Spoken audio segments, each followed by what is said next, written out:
कहते हैं कि दुनिया में मन सबसे ज्यादा शक्तिशाली चीज होती है। अगर किसी चीज को तुम पूरे मन से चाह लो तो तुम उसे हासिल कर सकते हो।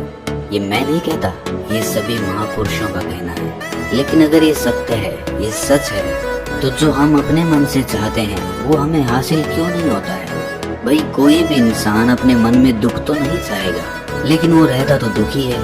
हर इंसान अपने मन से तो कामयाब होना चाहता है, खूब पैसा कमाना चाहता है, लेकिन फिर भी वो कामयाब नहीं होता। भला ऐसा दुनिया में कौन इंसान होगा जो अपने मन में ये चाहेगा कि मैं नाकामयाब रहूं या मैं पैसा ना कमाऊं? सोचने की बात है। तो इसमें दो चीजें निकल के सामने आती हैं। या तो वो महापुरुष गलत थे जिन्होंने ये बात बोली कि मन से चाही हुई चीज हासिल हो जाती है, या फिर हम गलत हैं। आज की कहानी जो मैं आपको सुनाने वाला हूँ उसमें आपको एक ऐसा मंत्र मिलेगा। उसे समझने के बाद आपको एक ऐसा मंत्र पता चलेगा जिससे आप ये समझ पाएंगे कि अपने मन से कोई भी चीज कैसे करवाई जाती है, मन में किसी भी बात का बीज कैसे बोया जाता है। ये इस कहानी से आपको अच्छी तरह से समझ में आ जाएगा। और इससे आप ये भी समझ पाएंगे कि आकर्षण का नियम, लॉ ऑफ अट्रैक्शन कैसे काम करता है। कहानी छोटी सी है लेकिन बहुत ही गहरी है। इससे पहले कि आप इस कहानी में खो जाएं, इस चैनल को सब्सक्राइब जरूर कर लें। तो चलिए कहानी शुरू करते हैं। एक बार की बात है, एक आदमी के जीवन में सिर्फ दुख ही दुख थे। वो जो भी काम करता उस बेचारे का वो काम पूरा ही नहीं होता। घर में आता तो घर में कलेश बना रहता, किसी से कोई मदद मांगता तो कोई उसकी मदद नहीं करता। ऐसा लगता था कि चारों ओर से दुखों का पहाड़ उसी पर टूट पड़ा है। उसे समझ नहीं आ रहा था कि मैं इन दुखों से पार कैसे पाऊं। वो दिन रात यही सोचता रहता कि अपने दुखों से छुटकारा कैसे पाना है। इसी कारण से वो रात में सो भी नहीं पाता था। उसकी आंखों के नीचे बड़े बड़े काले घेरे बन गए थे, जो इस बात का प्रतीक थे कि वो आदमी कितना दुखी है और कितना चिंतित है। कभी कभी तो उसके मन में आत्महत्या करने के भी ख्याल आते थे, लेकिन अपने परिवार की चिंता करके वो ये कदम नहीं उठा पाता था। वो इतना दुखी हो गया कि उसने निर्णय किया कि वो इन दुखों से छुटकारा पा के रहेगा। इसके लिए चाहे उसे कितनी भी मेहनत करनी पड़े, कुछ भी करना पड़े, चाहे अंगारों पे चलना पड़े, लेकिन इन दुखों से छुटकारा हासिल करके रहेगा। ऐसे ही एक दिन उसने अपने मित्र से पूछा कि मैं अपने जीवन को कैसे सुधारूं। उसके मित्र ने उसे बताया कि तुम किसी बाबा के पास जाओ। बाबाओं के पास ऐसा मंत्र होता है जिससे सारे दुख मिट जाते हैं, जीवन खुशियों से भर जाता है और धन संपदा भी हासिल हो जाती है। तुम किसी ऐसे बाबा को ढूंढ लो, बस तुम्हारा काम बन जाएगा। उस आदमी के मन में ये बात पूरी तरह से पक्की बैठ गई कि कोई बाबा ही मेरा दुख दूर कर सकता है, और इसीलिए उसे किसी भी बाबा के बारे में पता चलता तो वो उस बाबा के पास पहुंच जाता, उस बाबा को अपनी समस्या बताता और उससे उसका समाधान पूछता और कहता कि बाबा मैं कुछ भी करने के लिए तैयार हूँ, लेकिन मेरी इन समस्याओं से मुझे छुटकारा दिला दीजिए। आप जो कहेंगे मैं वो करूँगा, लेकिन मेरे जीवन को सुधार दीजिए। बाबा उसे कुछ टोने टोट के बता देते थे करने के लिए, और बदले में दान दक्षिणा ले लेते थे कि ये टोना टोटका करने के बाद तुम्हारे घर में सुख शांति बनी रहेगी, बस इस टोटके को पूरी विधि के साथ करना। वो आदमी घर लौटकर पूरी विधि के साथ टोने टोटके करने लगा, लेकिन बहुत टोने टोटके करने के बाद भी उसके जीवन में कुछ बदलाव नहीं आया। इसके विपरीत उसका जीवन और ज्यादा दुखी हो गया। जो भी बाबा उसे टोना टोटका देता था वो बदले में उससे दान दक्षिणा लेता था, जिससे उसका धन भी धीरे धीरे खत्म हो रहा था। इससे उसके जीवन में दुख और ज्यादा बढ़ गए। तब उसे लगा कि बाबाओं के पास जाने से तो मेरे जीवन में दुख कम होने की बजाय बढ़ते ही जा रहे हैं, तो मुझे क्या करना चाहिए? बाबाओं के पास जाऊं या ना जाऊं? फिर एक दिन एक आदमी ने उसे बताया कि तुम अपने घर में किसी पंडित को बुलाकर हवन करवा लो। हवन होगा, घर शुद्ध हो जाएगा। कोई भी बुरी ऊर्जा होगी घर में तो वो घर से बाहर चली जाएगी। किसी पंडित को बुलाकर पूरे विधि विधानों से मंत्रोच्चारण कराओ और हवन कराओ, जिससे घर में सुख शांति आए। उस आदमी के मन में ये बात बैठ गई और उसने एक पंडित को अपने घर पर बुलाकर हवन करवा दिया। हवन अच्छी तरह से संपन्न हुआ। बदले में पंडित ने भी अच्छी दान दक्षिणा ली और उसके बाद वो वहां से विदा हो गया। लेकिन कुछ दिनों के बाद उस आदमी को महसूस हुआ कि उसके जीवन में अब भी कोई बदलाव नहीं आया। अब वो आदमी पूरी तरह से दुखी हो गया और ज्यादा परेशान हो गया। अब तो उसे लगने लगा था कि मेरे जीवन में से दुख कभी खत्म ही नहीं होंगे, और यही सोच सोच कर उस आदमी का बुरा हाल हो गया था। फिर एक दिन उसे अपने मित्र से एक ऐसे बाबा के बारे में पता चला जो समाधान बताने के लिए कोई दान दक्षिणा नहीं लेता था। उस आदमी को लगा कि ये बाबा दूसरे बाबाओं की तरह नहीं हो सकता, क्योंकि ये दान दक्षिणा तो लेता ही नहीं, और अगर दान दक्षिणा नहीं लेता तो ये सच में कोई सिद्ध बाबा होगा। और यही सोचकर वो उस बाबा के पास पहुंच जाता है। जब वो आदमी वहां पर पहुंचता है तो वो बाबा ध्यान में बैठे हुए थे।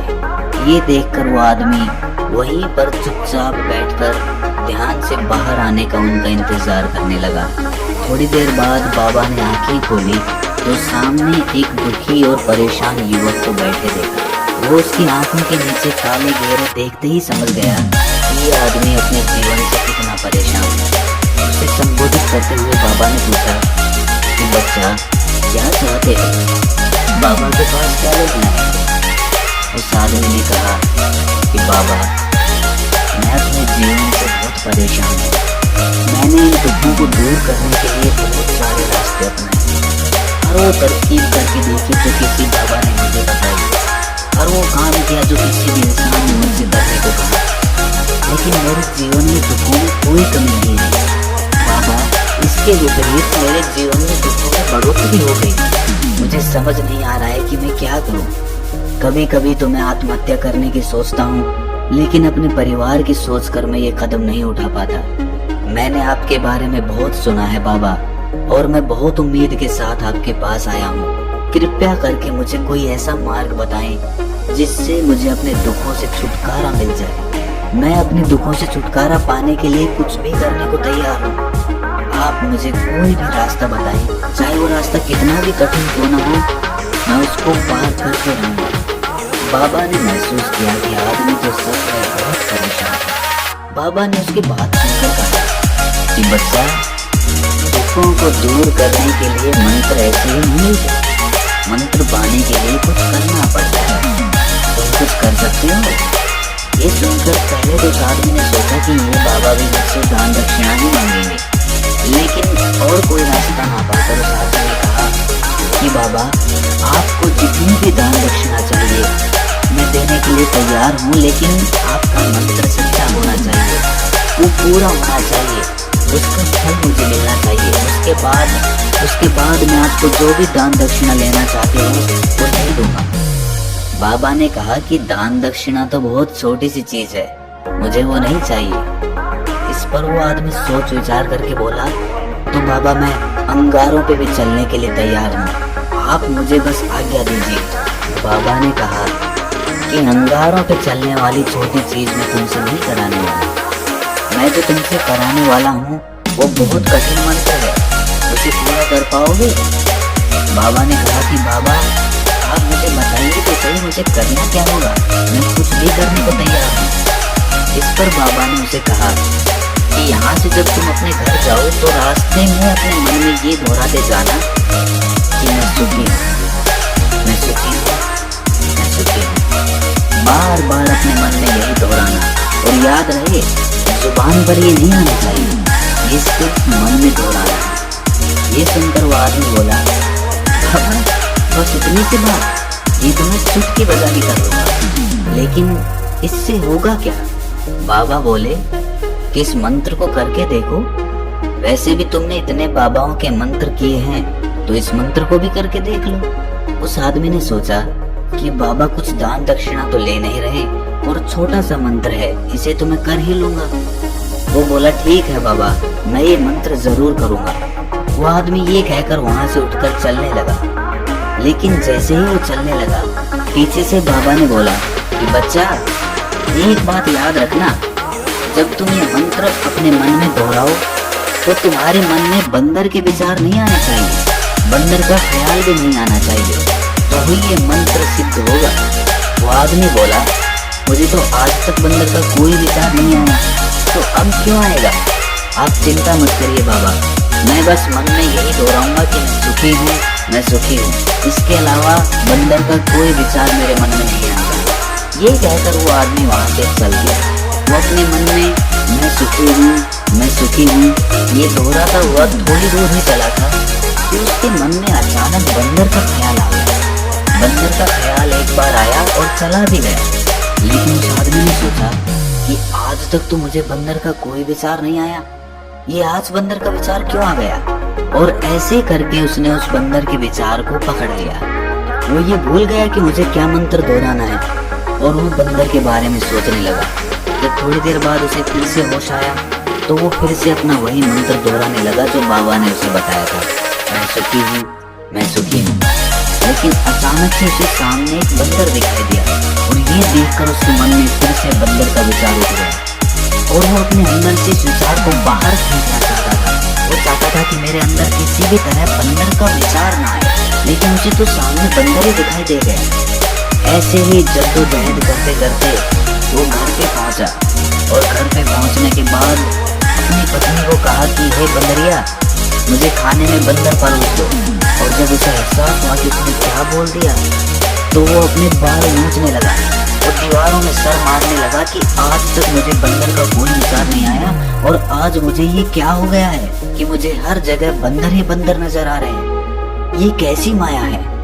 यही सोच सोच कर वो आदमी रात भर सो नहीं पाया, रात भर करवटें बदलता रहा और सुबह उठकर सीधे उसी बाबा के पास पहुंच गया और उसके चरणों में गिरकर कहा कि बाबा, पता नहीं क्या चमत्कार हो रहा है, आज तक मुझे बंदर का कोई विचार नहीं आया, लेकिन कल से जब से आपने मुझसे कहा कि बंदर का विचार नहीं आना चाहिए, तब से मुझे हर जगह बंदर ही बंदर नजर आ रहे हैं। उस आदमी ने कहा कि बाबा, मुझे तो आपके पीछे पेड़ पर बैठा हुआ बंदर भी केले खाता हुआ दिखाई दे रहा है, ये हो क्या रहा है बाबा। ये सुनकर बाबा हंसने लगे। बच्चा, मन का जाल एक ऐसा जाल है जिसे समझ पाना इतना आसान नहीं है। बंदर तो तुम्हारे रास्ते में पहले भी आते थे। जब तुम मेरे पास आए थे तो इन्हीं पेड़ों पे ये बंदर घूम रहे थे, लेकिन तब तुम्हारे ध्यान में ये बंदर नहीं था, तब तुम्हारे ध्यान में सिर्फ अपने दुख थे। इसके बाद बाबा ने उसे बताया कि बच्चा, हम जिस चीज से भी दूर भागना चाहते हैं वही चीज हमारे मन में बहुत गहरे में प्रविष्ट हो जाती है, वो हमारे अंतर मन में समा जाती है। असल में हम जिस चीज से भी छुटकारा पाना चाहते हैं उससे छुटकारा इसीलिए पाना चाहते हैं कि वो हमारे साथ बहुत गहरे से जुड़ी हुई है, और हम जितना ही उससे छुटकारा पाना चाहते हैं वो उतनी ही गहरी हमारे मन में बैठती चली जाती है और आखिरकार वो हमारे अंतर मन में छा जाती है। ऊपर से तो हम चाहते हैं सुखी होना, कि मैं सुखी हूँ, मैं सुखी हूँ, हमारे होठ भी यही बोलते रहते हैं, लेकिन हमारे मन में दुख समाये होते हैं। हमारे विचारों में, हमारे मन में हमें दुख ही दुख दिखाई देते हैं। इसीलिए अपनी जुबान से बार बार ये बोलने से कि मैं सुखी हूँ, मैं सुखी हूँ, हम सुखी नहीं होंगे जब तक ये मंत्र हमारे अंतर मन में प्रविष्ट नहीं होगा। इस पर उस आदमी ने पूछा कि बाबा, लेकिन ये मंत्र हमारे अंतर मन में प्रविष्ट कैसे होगा। ये सुनकर बाबा ने कहा कि बच्चा, अपने दुखों से लड़ना बंद कर दो। जब तक तुम अपने दुखों को दूर करने की सोचते रहोगे तब तक वो दुख तुमसे चिपके रहेंगे, तब तक वो दुख तुम्हारे अंतर मन पर अपना राज जमाए बैठे रहेंगे। और जिस दिन तुम उन दुखों के बारे में सोचना ही छोड़ दोगे, उन दुखों से छुटकारा ही नहीं पाना चाहोगे, उसी दिन से तुम्हारी जिंदगी से दुख गायब हो जाएंगे। क्योंकि किसी भी चीज से छुटकारा पाने के लिए हमें उस चीज के बारे में सोचना पड़ता है, और हम जितना ही उस चीज के बारे में सोचते हैं वो उतनी ही गहरी हमारे मन में प्रविष्ट होती चली जाती है। हम अधिकतर समय दुखों के बारे में ही सोचते हैं। हम यही सोचते हैं कि हमारे जीवन में दुख है और हमें इससे छुटकारा पाना है। इसी वजह से बार बार सोचने से वो दुख हमारे अंतर मन में प्रविष्ट हो जाते हैं और हमें एहसास भी नहीं होता। इसीलिए अगर तुम दुखों से छुटकारा पाना चाहते हो तो दुखों से छुटकारा पाने के बारे में सोचना छोड़ दो, तुम्हें दुखों से छुटकारा मिल जाएगा। अक्सर आदमी धूम्रपान छोड़ना चाहता है, शराब छोड़ना चाहता है, सुबह अपने आप से वादा करता है कि मैं कोई भी गलत काम नहीं करूंगा, लेकिन शाम को जब लौटता है तो नशे में चूर होकर लौटता है। ऐसा क्यों होता है कि जो हम सोच रहे हैं वो पूरा कर ही नहीं पा रहे हैं। असल में हम उस चीज को बहुत ज्यादा तवज्जो दे रहे हैं, उस चीज को बहुत ज्यादा अहमियत दे रहे हैं। जब भी हम उस चीज को छोड़ने के बारे में सोचते हैं तो हम उसकी इम्पोर्टेंस यानी कि विशेषता और ज्यादा बढ़ा देते हैं। हमारा मन उस चीज के बारे में कितना ज्यादा सोचेगा, शराब या धूम्रपान छोड़ने के बारे में कितना ज्यादा सोचेगा, हमारा मन उतना ही उस चीज के पीछे ज्यादा भागेगा। हमें उस चीज से लड़ना नहीं है, बल्कि बिना सोचे गुजर जाना है। और अगर इस मंत्र को हम समझ लेते हैं तो हम अपने जीवन में जो भी पाना चाहते हैं उसे अपने अंतर्मन में डाल सकते हैं। और एक बार वो लक्ष्य हमारे अंतर्मन में बैठ जाता है तो फिर सफलता पाने में कोई समस्या नहीं आती, कोई दिक्कत नहीं आती। तो दोस्तों, कैसी लगी आपको ये कहानी कमेंट सेक्शन में जरूर बताएं, और अच्छी लगी तो इस चैनल को सब्सक्राइब करना ना भूलें। तो मिलते हैं अगली कहानी में, तब तक के लिए अपना ख्याल रखें।